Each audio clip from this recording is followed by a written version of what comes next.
Welcome back to the second segment of this series.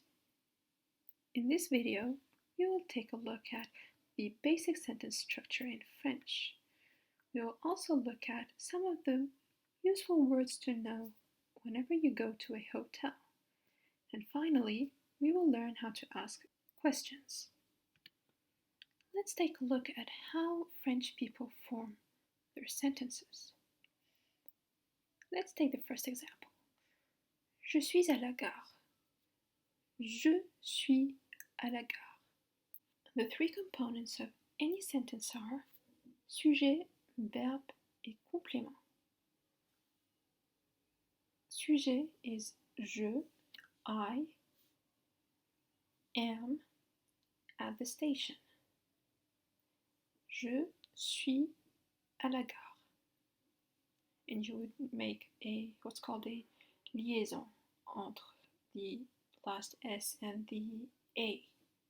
Donc you would say, je suis à la gare, even though you don't have a Z in the middle. The next one is, nous allons au cinéma. Nous allons au cinéma. We're going to the movies, to the cinema. Again, sujet, verbe, complément. Sujet, nous, verbe, allons, complément, au cinéma. The last one is, ils ont un chien, or elles ont un chien. They have a dog. They have a dog. Ils ont un chien, or elles ont un chien. So that's the basic structure of any given sentence. We'll come back to it, but first let's take a quick look at the pronunciation of each day of the week. Lundi, lundi, lundi c'est Monday. Mardi, mardi, Tuesday. Mercredi, mercredi, Wednesday. Jeudi, jeudi, Thursday. Vendredi, vendredi, Friday. Samedi, samedi, Saturday. And finally, dimanche, dimanche, Sunday. So, to recap, lundi, mardi, mercredi, jeudi, vendredi, samedi, et dimanche. To put them in a sentence, you would say, aujourd'hui, nous sommes le lundi. Aujourd'hui means today, and nous sommes, we are, le lundi, Monday. Aujourd'hui, nous sommes le lundi. Or you could say, aujourd'hui, nous sommes le mardi. Or you could say, hier. Hier is yesterday. You would say, hier, on était le mercredi. Hier, on était le mercredi. Yesterday, we were Wednesday. Or it was Wednesday. But in French, you would say, on était. Now for les mois de l'année. On dit janvier, février, mars, avril, mai, juin, juillet, août, septembre, octobre, novembre et décembre. Again. Janvier, février, mars, avril, mai, juin, juillet, août, septembre, octobre, novembre et décembre. To wrap up this segment, let's go back to our hotel scenario and look at a few important words. The first one is hôtel. Hôtel. Je vais à l'hôtel. The next one is chambre. Chambre is room. Donc, if you go into a hotel or hôtel and you ask for a room, you would say une chambre pour deux, s'il vous plaît. Or, une chambre means a room pour deux, trois, quatre personnes, depending on how many people. The next one is the same word as well as the same pronunciation as in English. Studio. Un studio. Je cherche un studio. Je means I, cherche, am looking, un studio, for a studio. The next one is appartement. Appartement. Again, same word, slightly different pronunciation. Appartement. Je cherche un appartement. Next one. Réservation. Réservation. Same thing. Same word, slightly different pronunciation. Réservation. It sounds similar on its own, but when you put it in a sentence, it could get confusing. The next one is étage. Étage means floor. Étage. Ma chambre est au deuxième étage. My room is on the second floor. Ma chambre est au deuxième étage. Next one, lit. Lit means bed. It's written L-I-T. However, the T here is silent, so you would just say lit. Un lit.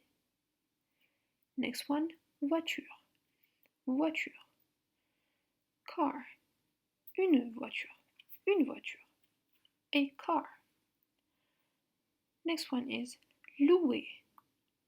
Louer is a verb, means to rent. Louer. And if you want to say rent as in noun, you would say loyer. Loyer. Je paye un loyer. I pay a rent. Un loyer or louer for verb. Next one is acheter. Acheter. When you speak, you say acheter. It's to buy. Next one. Faire. Faire is to do. Je fais le ménage. Tu fais le ménage. Or you could say je voudrais faire le ménage. Je voudrais faire le ménage. We'll take a look at these more complex sentences later on. But for now, know that faire is to do. Next one is réserver. Réserver. Réserver is the verb to book, and réservation, it's the noun.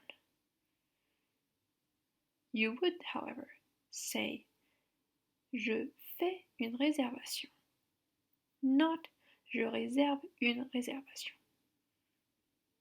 The more grammatically correct phrase would be je fais une réservation. Next one. Immeuble. Immeuble. Immeuble means building. You could also say bâtiment. Bâtiment. Immeuble et bâtiment mean the same thing. They both mean building. The next part is a bit more complicated, and it's on how to ask questions. To ask a question in French, you would use one of two ways. The est-ce que method or the inversion method. Let's take a look at the first one, which is the easiest one. Est-ce que. Est-ce que has no exact translation in English, but it is an expression used in French, and it's very commonly used as well. You say est-ce que, and then you put the rest of the sentence as is.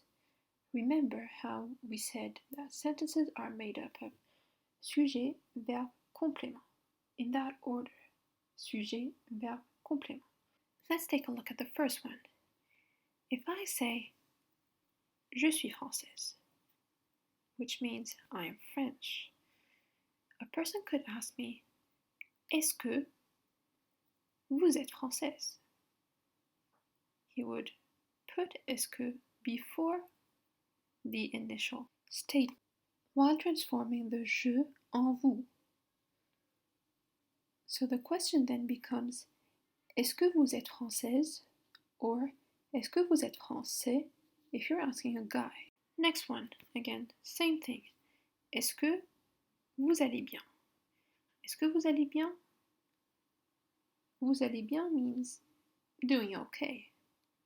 It literally means vous, you, aller is going, bien is fine, so you're doing fine. Est-ce que vous allez bien? Last one. Est-ce que vous voulez manger? Vous means you, voulez means to want, and manger is eat. Est-ce que vous voulez manger? Would you like to eat? Or if you're asking a friend or family or your daughter or something, you would say, est-ce que tu veux manger? The second method for asking a question is the inversion method. Pour rappel, a statement or an affirmative sentence is made up of sujet, verbe et complément. Sujet, verbe, complément. Again, elle est française. If you want to transform this phrase affirmative, this statement, into a phrase interrogative, which is a question using the inversion method, here's what you need to do. You would invert the sujet and the verb. You would put the verb at the beginning of the sentence and then put the sujet. And you leave the complément tel quel. So the initial statement, which was elle est française, devient or becomes est-elle française? Est-elle française? This method is especially useful when you're trying to ask for help. Let's look at the first example. Pourriez-vous m'aider? Pourriez-vous m'aider? Could you help me? Notice how the sujet and the verb are inverted. Same thing applies. Next one. Pouvez-vous me dire à quelle heure le cours commence? Which means, could you tell me at what time the class starts? It doesn't sound completely right in English. It's not grammatically correct. But that's how you would say it in French. The grammatical rules just vary ever so slightly. Third one. Savez-vous si le train arrive à l'heure? Savez-vous si le train arrive à l'heure? Which translates into, do you know if the train arrives on time? Savez-vous, again, inversion method. What was initially vous savez, you know, becomes savez-vous. Savez-vous. Savez-vous si le train arrive à l'heure? Last one. Pourriez-vous venir à 13h? Pourriez-vous venir à 13h? Which translates into, could you come at 1 p.m.? Initially, the phrase was vous pouvez. Vous pouvez. You can. But then with the inversion method, it became pourriez-vous. Pourriez-vous.